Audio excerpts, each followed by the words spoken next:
કેમ કે તમે અમિતનગર જઈ આવો, ચકાચકવાળો ખુલ્લો છે બરફવાળો, એને પ્રાઇવેટ જગ્યામાં પૈસા નાખીને બધું કરેલું છે.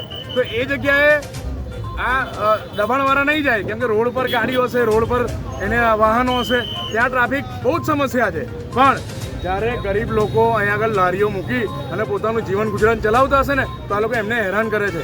તમે જુઓ 100 મીટરથી દૂર છે, 100 મીટરથી દૂર હોવા છતાં મોટા મોટા ટેમ્પા લાવીને આ લોકો ગરીબો જોડે જે કરી રહ્યા છે ને, આ ખરેખર કોર્પોરેશનને શરમ જેવી બાબત છે.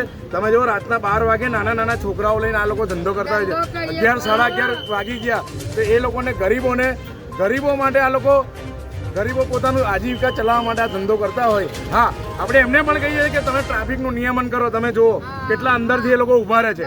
પણ જે જગ્યાએ ટ્રાફિકની સમસ્યા હોય છે, જે જગ્યાએ ખરેખર દબાણ હોય છે, જે જગ્યાએ પોતાના જે એ હોય મળતિયા હોય, 20-20 રૂપિયા શાકભાજીની લારીઓ પર ઉભરાતા હોય એવા પણ છે મારી જોડે પુરાવા.